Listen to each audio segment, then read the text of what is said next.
first time you meet him is not in a church. It's in a hallway that smells like disinfectant and sweat, where a line of people moves as if pulled by invisible string, women clutching, photographs, men gripping prescription papers like passports, a teenager staring at the floor as though the tiles might open and swallow him. Somewhere ahead, a camera light clicks on. Someone whispers, "The man of God is here."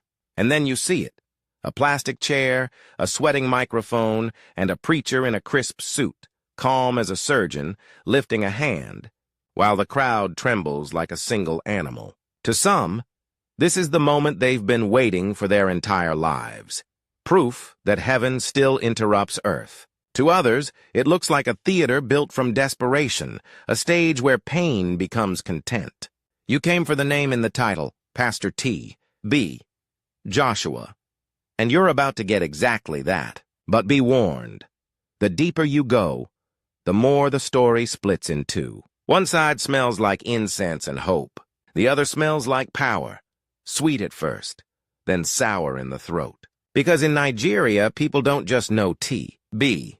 Joshua. They either revere him, or they resent what his influence seemed to do to everyone around him. And the most dangerous part? Both sides think they're protecting the truth. He was born into a country that doesn't do small stories. Nigeria is a place where tomorrow can change with a phone call, where a stranger's prayer can feel more reliable than a politician's promise, and where religion isn't a hobby, it's oxygen.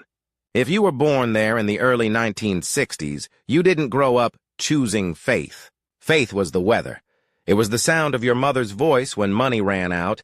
It was the first language you learned for fear. On June 12, 1963, in a community in Ondo State, often linked to the Aragidia Cocoa area, a boy arrived who would later carry 3 names, like a banner. Temitope, Balogan Joshua. Temitope is the kind of name that already contains a prophecy. It carries the taste of gratitude. The kind of name you give when you believe the child is an answer, when you believe he shouldn't even be here but somehow is. And from the beginning, that theme followed him like a shadow. Supporters would later repeat stories about his birth and early childhood, the way people repeat legends, that he was marked out early, and that the atmosphere around him felt different, that events around his infancy came wrapped in meaning. In many Nigerian Christian households, that's not considered exaggeration.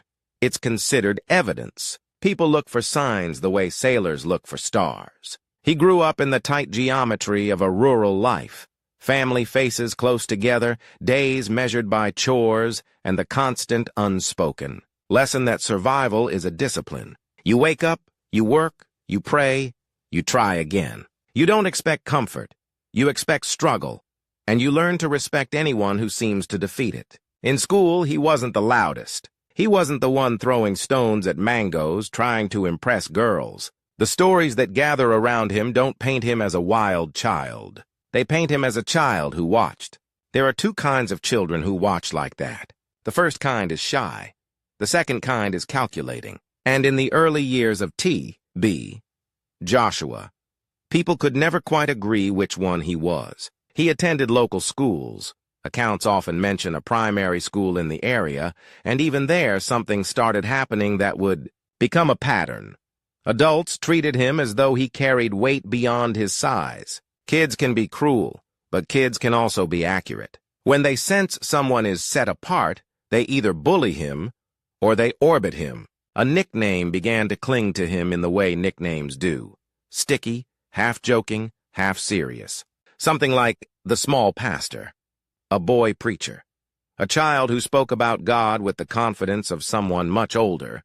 Now, listen carefully, because this is where Nigeria starts to make sense if you've never lived there. In many places, a child speaking about God is cute. In Nigeria, it can feel like a warning, because people believe the spiritual world is not a metaphor. They believe it's a second government operating behind the visible one.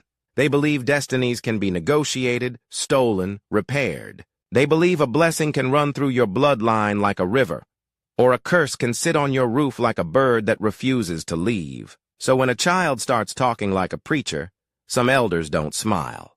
They lean closer. They ask questions.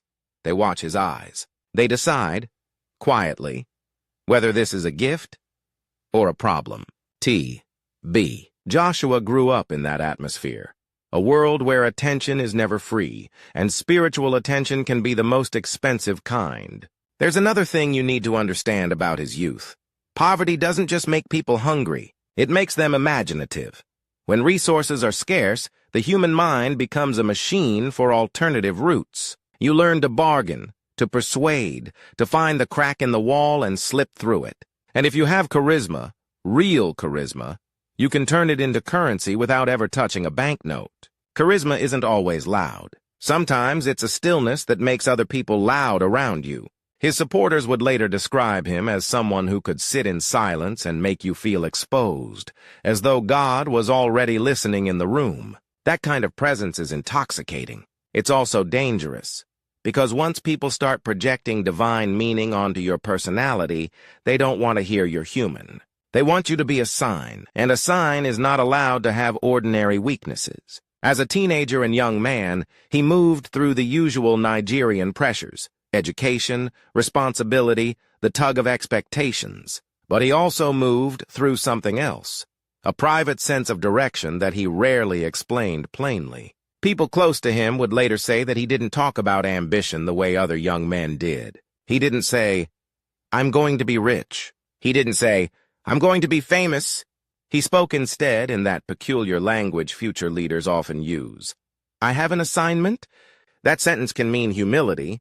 It can also mean supremacy. And again, the story keeps splitting in two. Now, every legend needs a furnace. For T.B. Joshua, the furnace wasn't one dramatic disaster. It was something quieter. A slow pressure building inside a young man who felt called, but not yet placed. Gifted, but not yet crowned. Known in small circles, but not yet unleashed on a nation. And in the background, Nigeria itself was changing. Christianity, especially Pentecostal and charismatic movements, was rising with electric intensity. Churches weren't just churches. They were ecosystems. They offered community, protection, opportunity, identity, and sometimes the one thing people wanted more than money: certainty. If you're a young man with spiritual hunger in that atmosphere, you're surrounded by examples of what power can look like. You see preachers fill stadiums. You see testimonies on posters. You see people cry and collapse in services. You hear claims, some sincere, some inflated, that miracles are happening right now. And then you face the question that can make or break you. Are you going to become one of them? Or are you going to become something else entirely? This is where the rival enters the story, not as a single named person you can point at, but as a type. In that era and environment, there was a growing class of charismatic leaders who understood something primal about the human spirit. People don't just want preaching. They want contact. They want a moment where the invisible world touches their skin. Some preachers offered that sincerely. Some offered it as performance. Most offered a mix, because humans are messy, and movements are messier. Young T.B. Joshua watched these men. Some were older, some were already famous. And whether he admitted it out loud or not, he was stepping into a crowded arena where spiritual authority was a competitive sport. He didn't just need to preach, he needed to outshine. And in that competition, the enemy isn't only the skeptical outsider. The enemy is the next preacher with a microphone, the next prophet with a TV slot. The next man who can make a crowd believe that God has chosen him above the rest. In other words, even before T.B. Joshua became T.B. Joshua, a war had already started around him. A war for attention. A war for trust. A war for the right to interpret suffering and sell the cure. But his early life wasn't only about spiritual tension. It was also about the gritty, unromantic reality of becoming an adult in Nigeria. Work is not optional. Contribution is a form of love. You help your family, you do whatever job is available, and you carry yourself with the kind of pride that doesn't require comfort. Accounts of his early adulthood often include ordinary labor, practical work, small jobs, environments far removed from television lights, and those details matter.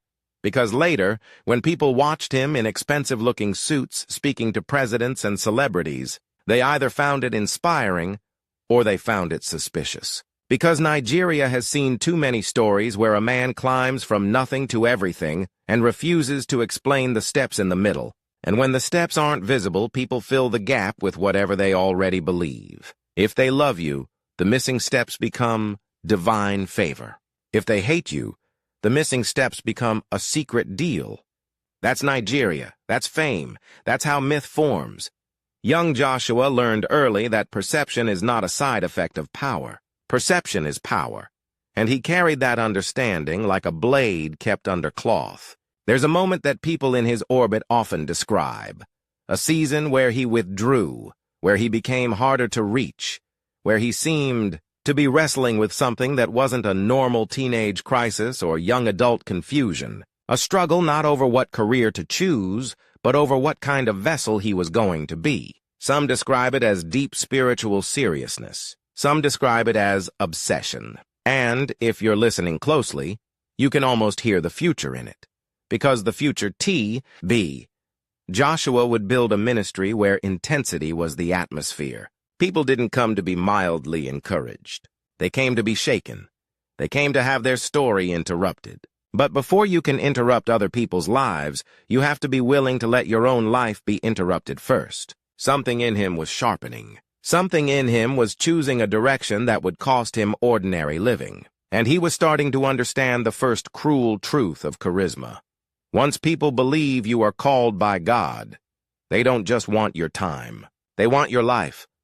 All of it. If you could stand in Ondo State in those years and look at him without knowing the future, you might not think, this is a man who will be known around the world. You might think, this is a man who carries himself like someone who cannot afford to fail. And that's an important detail, because many people preach about God, but only a few preach as if their survival depends on being believed. That difference changes everything. It changes how you speak. It changes what risks you take. It changes how you handle doubt, your own and other people's. And it changes how you treat rivals. Because if you're just a preacher, a rival is annoying. If you are a man whose identity is fused with your calling, a rival is not annoying. A rival is a threat to your existence. By the time he reached the edge of adulthood, the line between the boy and the symbol was already fading. People had stories about him. People had expectations. People had that Nigerian habit of speaking about someone's destiny as if it's a physical object you can hold. And in the background, the wider charismatic world was pulsing. Revivals, crusades, televangelism, testimonies, prophecies. Nigeria was becoming a stage where the spiritual and the spectacular fed each other. So the question wasn't whether T.B. Joshua would enter that stage. The question was, how? Would he join the existing structures, become one more preacher in the lineup, or would he claim something bigger, something more dangerous? Something that would force Nigeria and later the world to argue about him even after he was gone. He was approaching the pivot point where a private sense of destiny turns into a public collision. And once that collision happens, there's no going back. Because after that, he wouldn't be a young man from Ondo State. He would become T.B. Joshua, a name spoken in hospitals, in living rooms, in crowded bus parks, and in the mouths of people who never agreed on anything else. And the next part of the story is where the invisible becomes a headline, where calling becomes a brand, where faith becomes a battlefield, and where the first true rival finally steps out of the shadows. The turning point didn't arrive with a choir swelling in the background. It arrived the way the most dangerous decisions often arrive, quietly, almost inconveniently, like a knock on the door when you're trying to sleep. By the time Temitope Balogun Joshua stepped into early adulthood, he was already carrying two lives inside one body. One life was ordinary. You wake up, you work, you keep your head down, you survive. The other life was invisible, the constant sensation that something was waiting for him, like a stage that hadn't been built yet, but whose spotlight was already searching. And here's the thing about that feeling. For most people, it fades. Real life crowds it out. Bills arrive. Families need help. The world says, be practical, and you obey. For him, it didn't fade. It tightened. The more he tried to live a normal, quietly respectable Nigerian life, the more that inner pressure became a kind of spiritual tinnitus. Always there, always buzzing, always refusing to be ignored. He didn't talk about it like a man chasing attention. He talked about it like a man being chased. He prayed the way people pray when they're not asking for comfort, but for clarity. He sought solitude, the kind that makes your thoughts louder than your surroundings. And sometimes, according to people who were near him in those years, he would go silent for long stretches, like he was listening to something no one else could hear. In Nigeria, a man like that draws two reactions immediately. One group says, God is calling him. The other group says, he's about to become a problem. Because a calling is not only a blessing, a calling is a claim. And claims create enemies. He wasn't the only one feeling the heat of spiritual ambition in those years. Lagos, Nigeria's great restless engine, was becoming a magnet for preachers. The city was thick with voices. Sermons poured from storefront churches, buses, street corners, radios. People sold miracle water beside traffic. Posters promised healing in bold letters that could be read from across the road. And somewhere inside that noise, a new type of religious celebrity was being invented. The charismatic leader with an audience larger than his neighborhood. The pastor whose words moved faster than his feet. But celebrity has rules. If you want to rise, you need one of two things: a system that endorses you or a shockwave that makes endorsement irrelevant. T.B. Joshua, still not fully T.B. Joshua, to the public.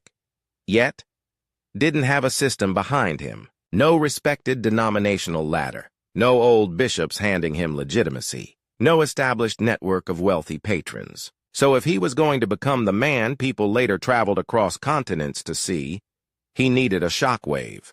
That's where the stories start to cluster, those accounts that supporters tell with the certainty of witnesses, and critics hear with the suspicion reserved for legends. Some will tell you his call came with a dramatic spiritual encounter, that it wasn't a gradual decision, but an interruption, an experience that left him with no choice but to step into ministry, as if heaven had grabbed him by the collar. Others will say, look at the environment, look at the era, look at the opportunity. A young man with discipline and charisma in a nation hungry for supernatural answers doesn't need angels to feel called. He just needs to understand human beings. But even if you strip away every mystical detail, the practical reality remains. At some point, he made the irreversible choice to stop being a private believer and become a public spiritual authority. And in the charismatic world, the moment you do that, you don't just gain followers, you trigger rivals. The rival in his story, at least at the beginning, was not one man with a name you can chant like a villain in a movie. His rival was a whole class of gatekeepers, older, louder, better-connected preachers who knew Lagos like a chessboard and believed. They already owned the game. They had congregations, they had television time, they had relationships with power. They had the kind of legitimacy that comes not from God, but from being established long enough that people assume you must be real. And then comes this younger man with a calm voice and an unsettling confidence, not asking for permission, just acting as if permission is unnecessary. That's how spiritual wars begin, not with hatred, but with offense. Who does he think he is?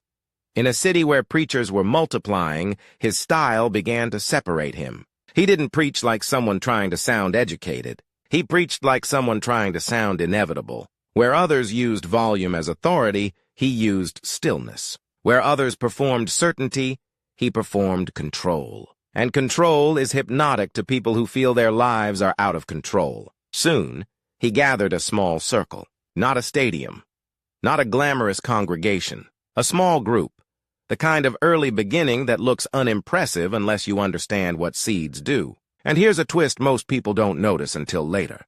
Small beginnings can be safer than big ones, but they can also be more intense. In a small room, everyone can see everyone. Every doubt is visible. Every miracle has witnesses close enough to argue about it later.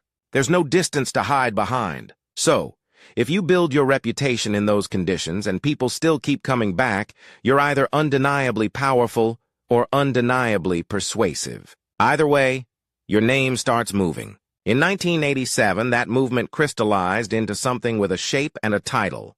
The Synagogue, Church of All Nations, SCOAN, founded in Lagos. Even the name carried a kind of strategic audacity. Synagogue, pulled on the language of ancient authority and spiritual history. Church anchored it in Christian identity. All Nations was a prophecy disguised as branding, because you don't name something All Nations if you only expect your street to show up. You name it that, because you're either dreaming boldly or you're making a promise you intend to force reality to fulfill. At first, the ministry wasn't a polished empire. It was a site of gravity. People came because they heard rumors, prayers that felt heavy, words that sounded like they were aimed directly at hidden parts of their life, healings people swore they experienced, deliverances that looked terrifying to watch. And that's where the atmosphere darkens. Because deliverance, especially the way some charismatic ministries practice it, is not tidy. It's not gentle. It doesn't look like a therapy session. It looks like war, a person convulsing, someone screaming, bodies shaking, hands restraining shoulders, a voice commanding something invisible to leave. If you believe in spiritual oppression, you watch that and feel hope surge in your chest. Finally, someone is fighting for us. If you don't believe, or you're on the fence, it can look like humiliation dressed up as holiness. Pain turned into spectacle. And T.B., Joshua understood, whether by instinct or calculation, something brutally effective. Nothing spreads faster than a story where the invisible becomes visible. A sermon can inspire. A testimony can encourage. But a scene that looks like an unseen world tearing through a human body, that becomes rumor. That becomes viral. Long before viral had a name. As SCOAN grew, the rivalry tightened. The gatekeepers who initially dismissed him began to feel something else. Fear. Because in the religious marketplace, attention is everything. If people travel to you, they are not traveling to someone else. If people give to you, they are not giving to someone else. If you become the name on their lips, other names go quiet. And his critics, especially some within the religious community, began to form their narrative around him. They didn't always attack him head-on. In Nigeria, direct attacks can backfire. They can turn the target into a martyr. So the attacks often came in insinuations, murmurs, raised eyebrows, sermons that never named him but somehow described him perfectly. They suggested his miracles were staged. They suggested his power was not clean. They suggested he was drawing crowds the wrong way. And here's the twist. Those accusations didn't stop his rise. They fed it. Because when you're building a myth, controversy is fuel. For supporters, criticism becomes proof of significance. If he wasn't real, why would they be so bothered? Persecution is the favorite costume of charisma. It makes followers loyal. It turns doubt into a test of faith. It makes the leader appear chosen. So every time a rival pastor hinted he was a fraud, his people didn't hear fraud. They heard threat. And if he was a threat, that meant he mattered. Meanwhile, inside SCOAN, the identity of the ministry was sharpening into something very specific. Not just preaching, but demonstration. Not just Bible teaching, but evidence. People came to him with the kinds of problems that don't feel like problems. They feel like prison. Sickness that drained savings and hope. Family conflicts that seemed cursed. Dreams that felt like nightmares with spiritual fingerprints. Life patterns repeating like a drumbeat. Job loss, miscarriage, sudden accidents, unexplained fear. In Nigeria, when people say, "I'm under attack," they might mean stress. But they might also mean something else entirely. A belief that life is being manipulated from behind a curtain. T.B. Joshua stepped into that worldview like a man born to it. He spoke about spiritual battles with the confidence of someone describing weather. He framed suffering as something that could be confronted directly, not only endured. And that is precisely why many Nigerians revered him. Because he offered a kind of faith that didn't just promise heaven after death. It promised intervention before breakfast. That promise is irresistible in a place where tomorrow is uncertain. But it's also a dangerous promise, because if you claim you can intervene in the invisible world, people will eventually demand you intervene in the visible one, too. They will bring you their sick, they're possessed, they're desperate, they're broken. And if your image is built on solutions, then every unsolved case becomes a crack in the statue. So the pressure on him increased, not just from rivals, but from his own reputation. He had to keep delivering outcomes. He had to keep looking in control. He had to keep being the man people believed he was. And when a leader is trapped inside the expectations of his followers, that leader becomes capable of decisions that outsiders will never understand. Then came another strategic evolution, one that turned his ministry from a local gravity into an international magnet. Media. Because the moment a preacher becomes a story, the next question is, how far can the story travel? This was the era when religious broadcasting was transforming influence. A man didn't need to be physically present to be felt. He could be inside your living room. He could be in your shop while you count your money. He could be in your taxi while you wait in traffic, speaking as if he knows you. T.B. Joshua leaned into that reality. The ministry's reach started to expand beyond the people who could physically come to Lagos. The idea of him, his voice, his prayers, his anointing, the testimonies, began to move across borders. And as his reach grew, so did the stakes. Because once you become known internationally, you don't only have rivals in Lagos, you gain rivals in the entire charismatic ecosystem, preachers, prophets, pastors, and spiritual entrepreneurs who suddenly realize you're competing for the same global attention. That's when the rivalry shifts from local jealousy to international competition. Who can claim the biggest miracles, the most dramatic testimonies, the most prophetic accuracy, the most convincing evidence that God is with them? And on that stage, reputation isn't just prestige, it's power. There's a moment in the rise of every controversial figure where they stop being a person and start being a battlefield. That happened to him as Scone grew. To his followers, he was proof that God still does the impossible. A man who spoke in a way that made their private fears feel named. A spiritual authority who looked unafraid of demons, sickness, poverty, misfortune. To his critics, especially some religious rivals, he represented everything they feared about charismatic Christianity, the blending of spectacle with faith, the potential for manipulation, the danger of turning spiritual authority into celebrity. And to the general public, he became a name that carried a question mark. But here's the most uncomfortable twist of all.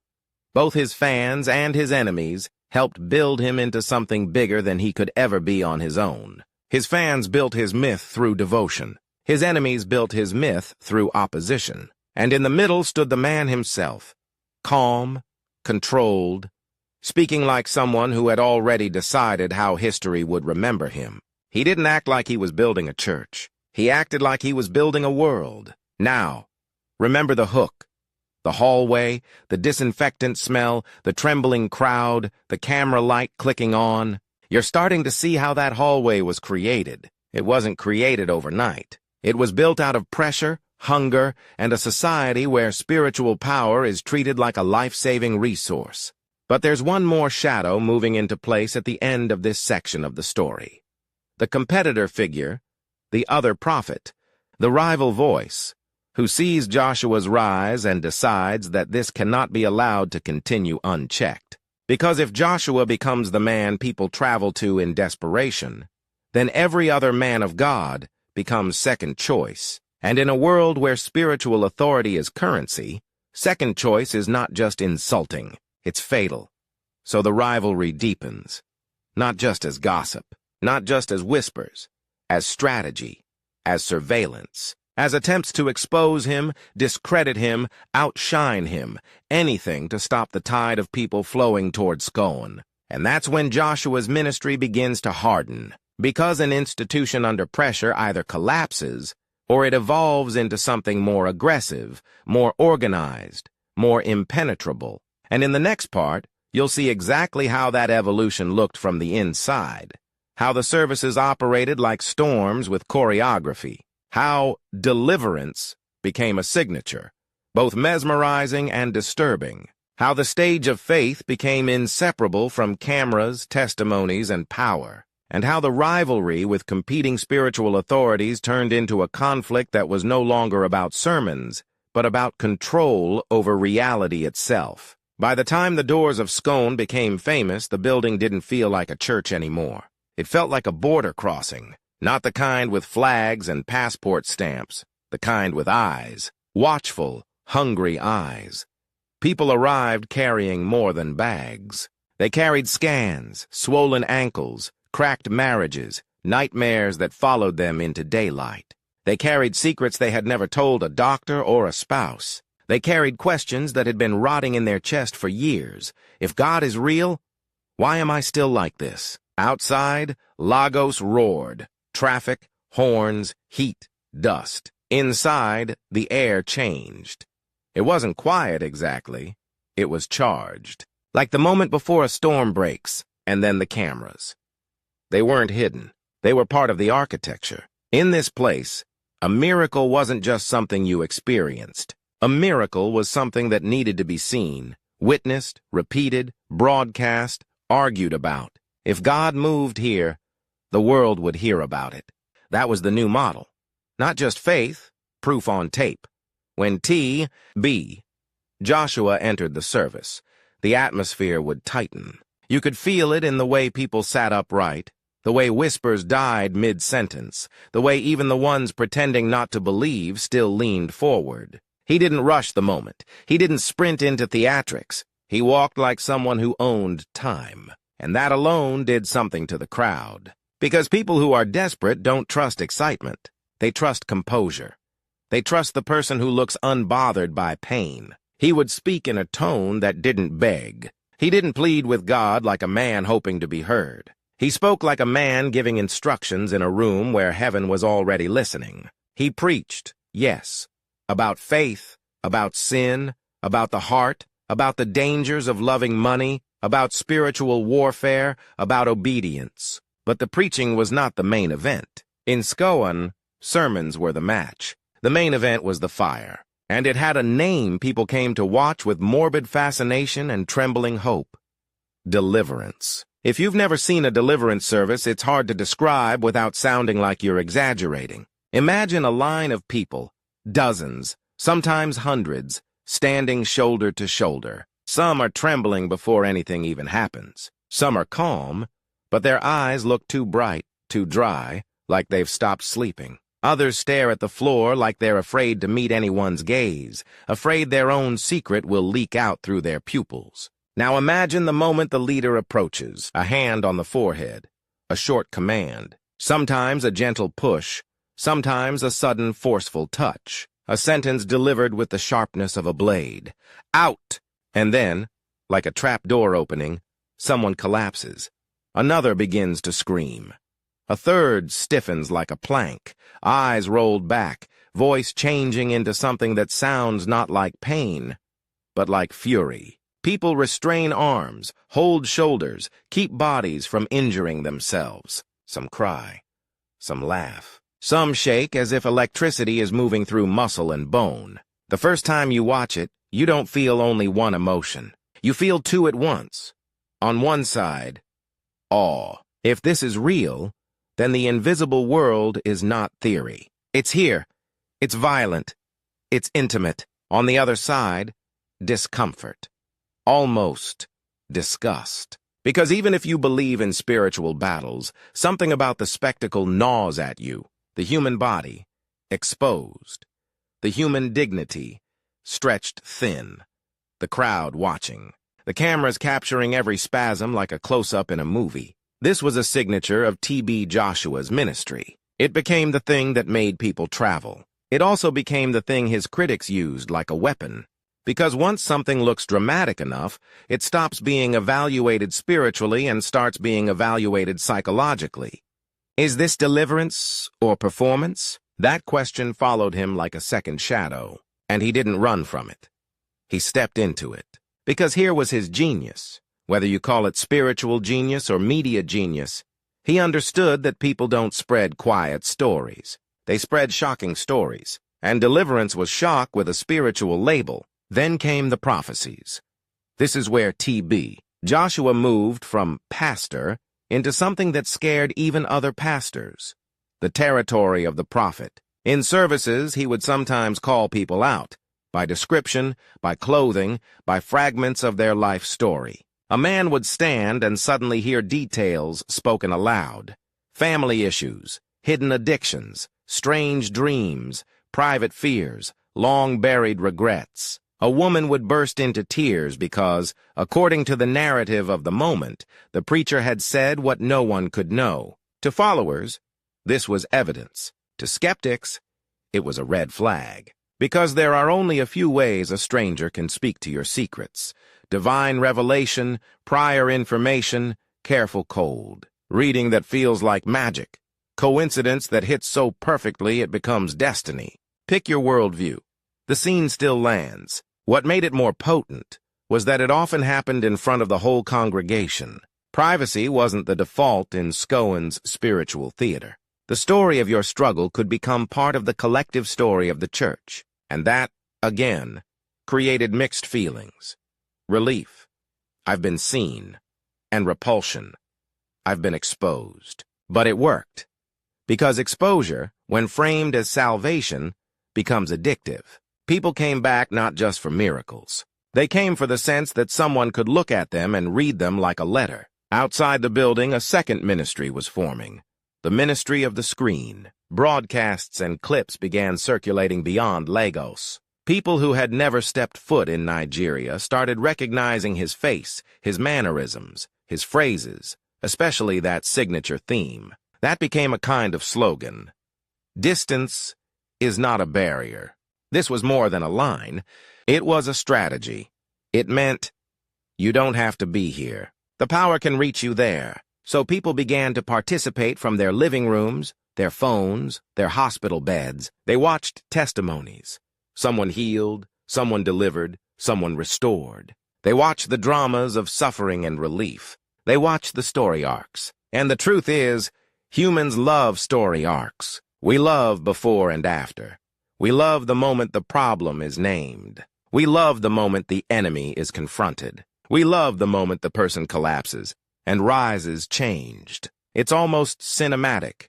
And once you realize that faith can be packaged like cinema, the boundaries between spirituality and production get dangerously thin. T.B. Joshua walked that line with a calm confidence that made it hard to tell where the man ended and the machine began. Now, remember the rival, the competitor, the one who felt threatened. By this stage, the rival wasn't just whispering. He was building his own counter stage. Because every time Joshua's clips spread, every time testimonies circulated, every time a foreign visitor flew to Lagos and returned, with stories, the rival's world shrank.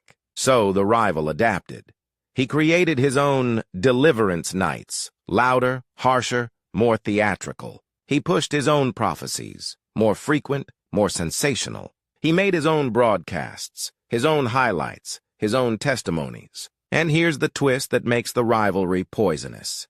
The rival didn't only want to outshine Joshua. He wanted to unmask him. Because outshining is competition. Unmasking is war. So accusations intensified. Not only he's fake, but he's dangerous. Not only he's wrong, but he's corrupting the faith. The rival's followers ate the narrative like a meal. We're the true ones. He's the counterfeit. And Joshua's followers responded exactly as you'd expect. They became more loyal, because nothing locks people into a belief like the feeling that the world is attacking it. Now, every service wasn't just a service. It was a demonstration of superiority. Every deliverance wasn't just deliverance. It was a message to competitors. You can talk, we can show. Every prophecy wasn't just prophecy. It was a public scorecard. With time, Scone turned into a magnet for international visitors, people from other African nations, from Europe, from parts of Asia, from the diaspora.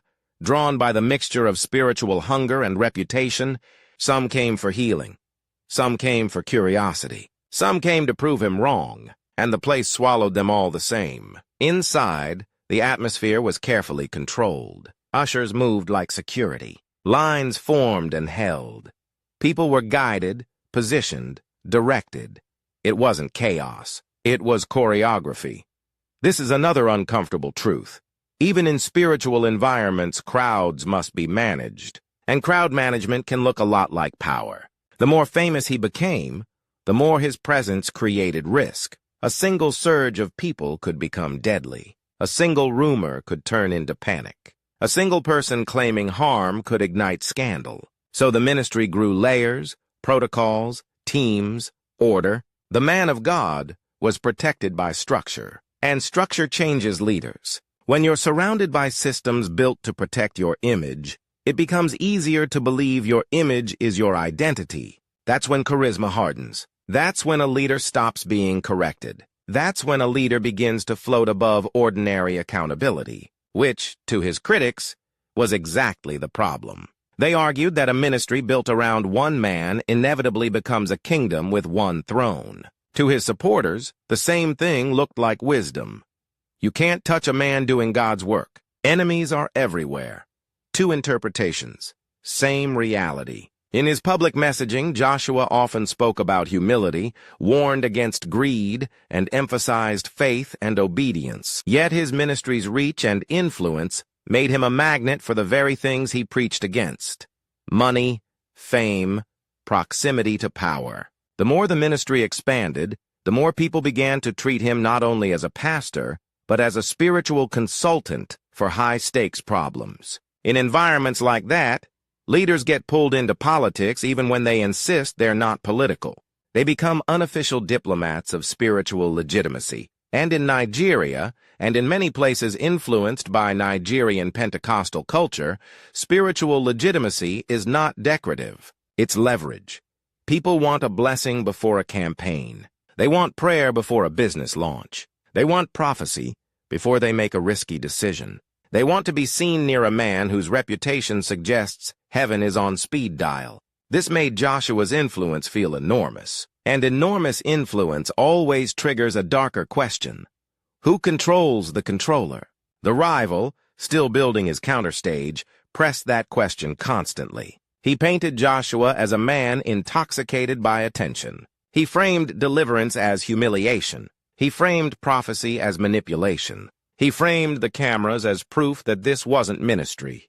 It was media. And sometimes, in the quiet moments when you watch a room full of desperate people waiting for a touch on the forehead like it's a prescription, it's hard not to feel the sting of that suspicion. Because desperation is holy, yes, but it's also exploitable. And the most disturbing part is this.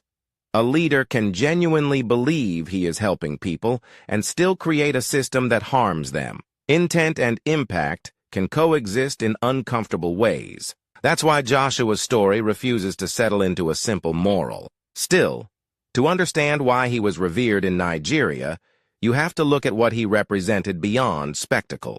He represented access.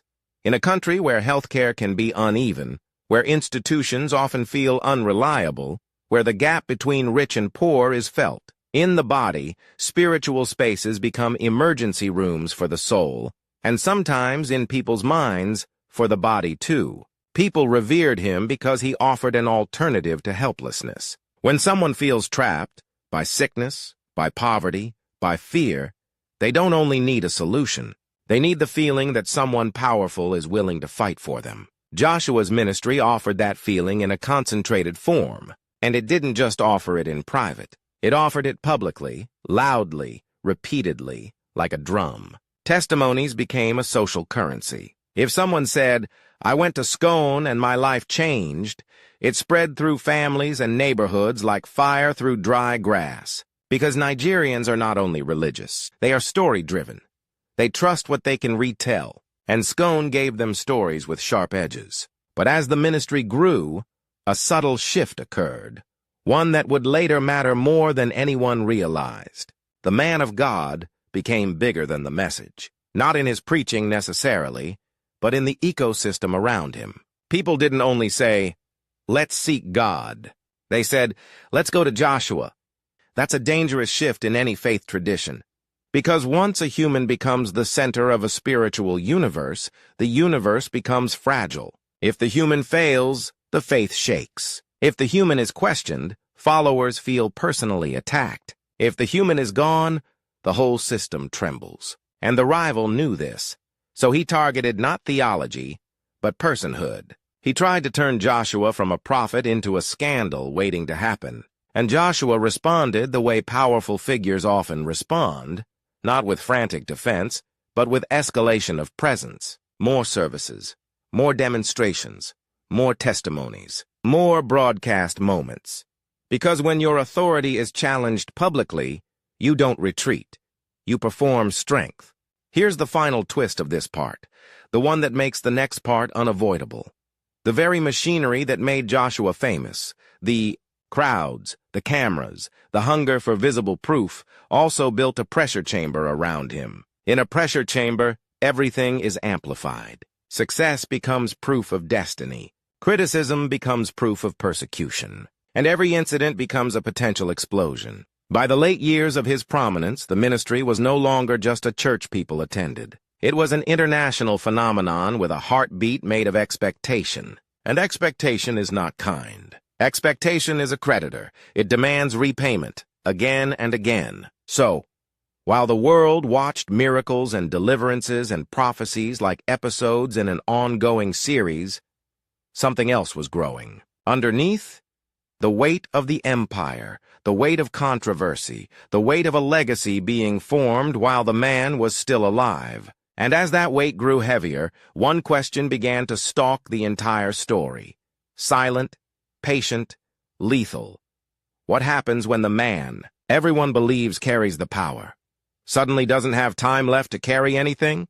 The empire he built had one obvious weakness. It wasn't the critics. It wasn't the rival prophets sharpening their knives on Sunday mornings. It wasn't even the skeptics watching with folded arms, waiting for him to slip.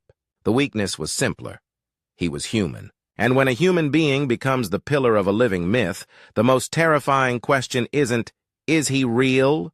It's what happens when he's gone. Because in ministries like this, people don't just follow a message. They follow a man the way shipwrecked sailors follow a lighthouse, eyes burning, lungs full of salt, convinced that if the light goes out, they'll drown. For years, T.B., Joshua was that light for millions. But lights burn, bodies tire, and a story that looks invincible from far away can be one bad day away from blood on the floor. That bad day came long before his death. Like a crack appearing in a wall everyone pretended was granite. In September 2014, a building at the Scone compound, often described as a guest house used for visitors, collapsed. Not metaphorically, not spiritually, literally. Concrete folded like paper, floors pancaked into each other. Dust turned the air into a gray ocean. In the rubble, people screamed names that didn't answer. Hands clawed at broken stone. Survivors stumbled out with blank eyes, covered in powder as if someone had poured ash over their heads. Reports said more than 100 people died, many of them foreign visitors, especially from South Africa, people who had traveled across borders to be near the anointing, to touch hope with their hands, only to be swallowed by gravity. In the aftermath, images and footage circulated that didn't look like church life at all. They looked like war. And suddenly the question critics had whispered for years grew teeth. If this ministry is so powerful, why did this happen here? This was the moment where reverence and revulsion collided for many observers. Supporters framed it as tragedy, an accident in a world still broken. Some even framed it as spiritual attack, the enemy striking at God's work. Critics framed it as negligence, as the cost of scale, the price of an empire expanding faster than safety could keep up. They demanded accountability. They demanded explanations. And in the middle of that storm stood Joshua, calm, controlled, speaking carefully, as if every sentence had to balance grief and authority at the same time. But the rival voices didn't waste the opportunity. They pounced. They preached sermons that sounded like verdicts. They framed the collapse as proof that Joshua's power was either false or corrupt. They didn't just attack his ministry. They attacked the core of his identity. And here's where the rivalry became truly ugly. Because when spiritual leaders fight, they don't fight like politicians. They fight like people claiming to represent God. Which means every blow is painted as righteousness. Every accusation feels holy. Every humiliation becomes a public sacrifice. Some rivals positioned themselves as defenders of true Christianity against spectacle. Others tried to win the same audience by offering an even more sensational version of miracles and deliverance, hoping to steal the fire with more fire. But Joshua, whether by instinct or strategy, kept doing what he had always done. He didn't retreat into silence. He kept the machine moving. Because in a movement fueled by testimonies, momentum is protection. If people keep coming, it looks like approval. If the cameras keep rolling, it looks like confidence. If miracles keep being declared, it looks like heaven hasn't changed its mind. So the services continued. The broadcasts continued. The visitors continued. And for many Nigerians, that persistence wasn't coldness. It was strength. They admired him because he looked unshaken by storms that would break ordinary leaders. They saw him as a spiritual fighter who refused to surrender the stage to tragedy or rivals. Years passed, and the ministry's influence kept stretching across the world. For some, he became the symbol of African Christianity's global reach, proof that spiritual authority didn't have to come stamped by Western institutions. For others, he became a symbol of everything uneasy about modern charismatic movements, the blending of worship with media, the mixture of genuine faith with showmanship, the way desperate human pain could turn into a televised moment. Yet in Nigeria, reverence is often born not from perfection, but from perceived power. People revered Joshua because he spoke to their reality, not a textbook reality, a Nigerian reality, a reality where life can feel like it's being negotiated by forces you can't see, where success can vanish overnight, where illness can turn a family's savings into smoke, where betrayal and poverty and fear can feel too organized to be random. In that reality, a man claiming to confront invisible enemies is not a curiosity. He's a weapon. And Joshua offered himself as that weapon, through prayer, through prophecy, through deliverance, through the confidence of someone who seemed to treat demons like disobedient employees. That's why people lined up. That's why some still speak his name with a softness usually reserved for parents, because he made them feel defended. And in a place where many people feel unprotected, that feeling is priceless. Then, in 2021, the story took its most brutal turn. Not with scandal the rivals could savor, not with a dramatic public downfall. With the simplest ending of all, the body stops. T.B. Joshua died on June 5, 2021, at the age of 57. The announcement hit like a punch to the throat for his followers. Not because they didn't believe in death, they did, but because the myth had trained them to expect him to be different. For years, people had watched him pray for sick bodies to recover. They had watched him command spirits to leave people. They had watched him speak about faith as if it could bend reality. So the news created a violent emotional contradiction inside his followers. If he could fight for everyone else, why couldn't he fight for himself? That question is dangerous, because it can crack a believer's identity. So many followers didn't sit with it quietly. They rushed to interpret it. Some described his death as fulfillment of divine timing, as going home, as a transition. Others pushed the idea of spiritual warfare, an invisible battle behind the visible event, the enemy striking the general. Meanwhile, critics, especially rivals, reacted with the kind of restrained satisfaction that tries to look like concern. They framed it as the end of an era. Some went further, using it as a chance to declare their own superiority. See, he was only a man. And yet, death did something strange to his influence. It didn't shrink it. It crystallized it.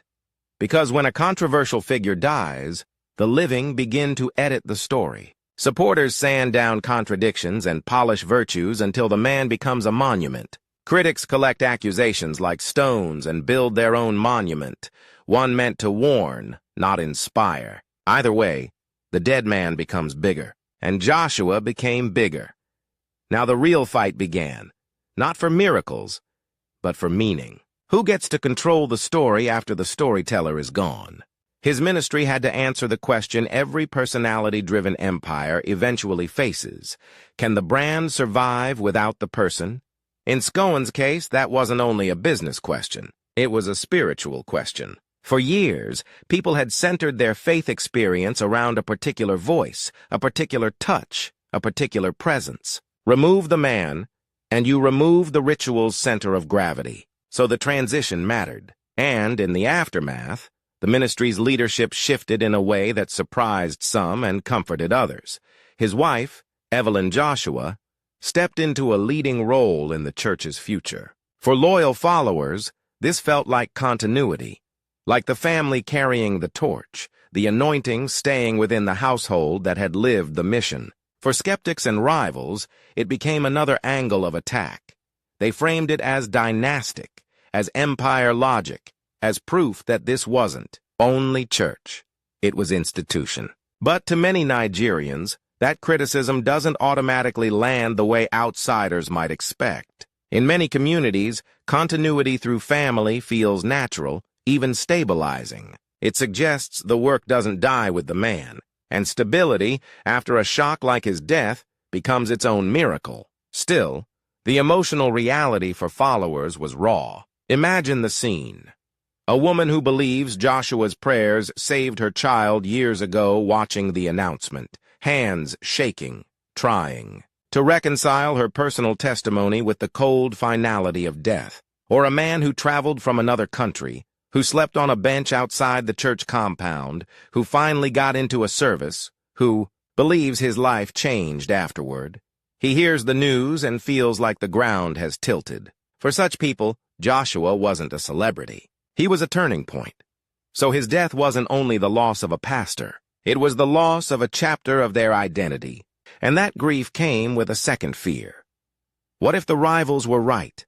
What if it was all built on smoke? That fear is exactly what rival prophets and critics tried to exploit. Because a rival doesn't only want to defeat you while you're alive. A rival wants to inherit your audience after you die. So, the posthumous war for influence intensified.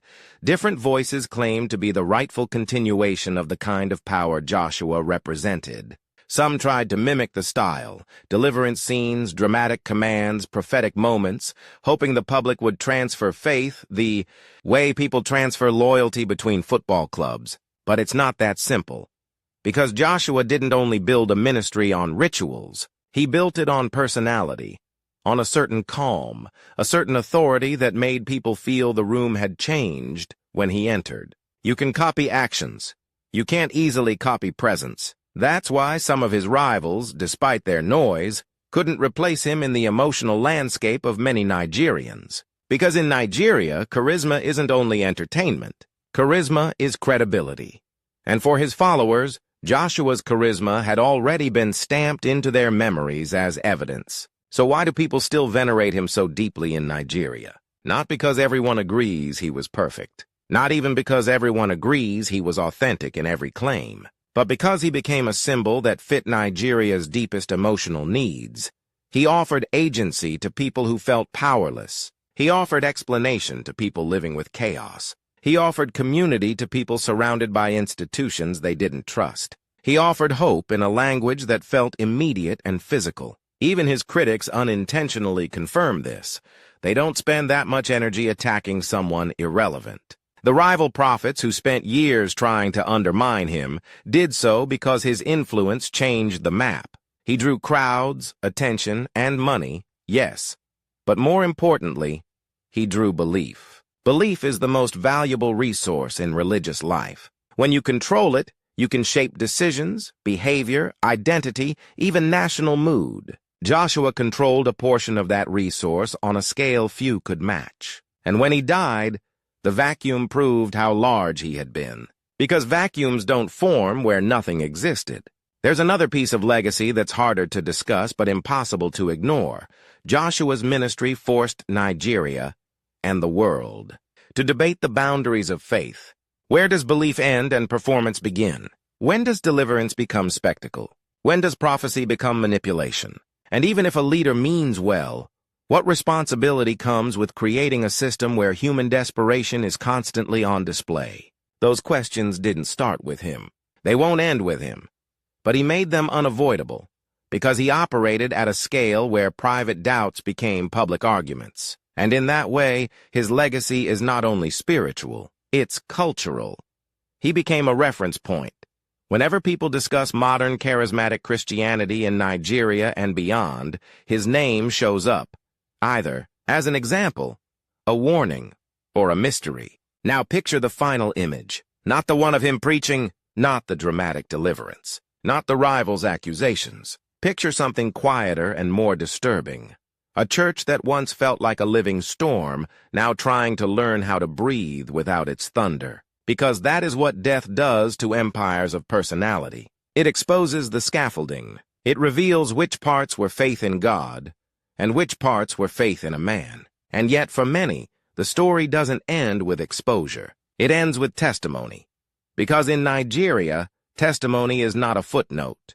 It is a verdict. If someone believes they were healed, restored, rescued, then in their world, that is real. You can argue theology, you can argue psychology, you can argue media ethics, but you cannot argue a person out of the meaning they attached to surviving. So even now, years after his death, people still speak as if he is present.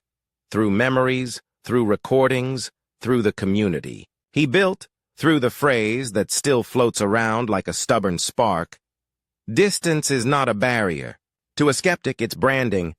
To a follower, it's comfort. To a rival, it's an irritation.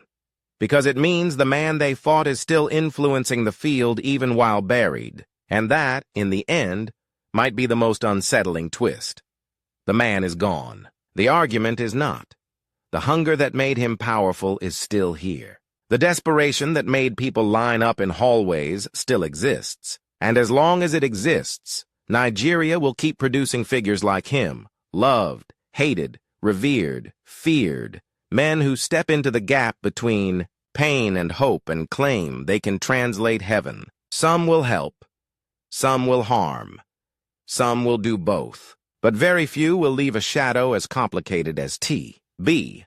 Joshua's, because he didn't just preach in Nigeria. He became part of Nigeria's spiritual imagination. A man some call a prophet, a man others call a performer, a man whose name still triggers the same three emotions people felt the first time they watched him on a screen. Satisfaction. Because, yes, this is the story you came for. Interest. Because the mystery refuses to settle. And something close to disgust. Because deep down, everyone knows how thin the line can be between miracle and marketplace. Between healing and spectacle. Between faith and power. And once you've seen that line, you can't unsee it.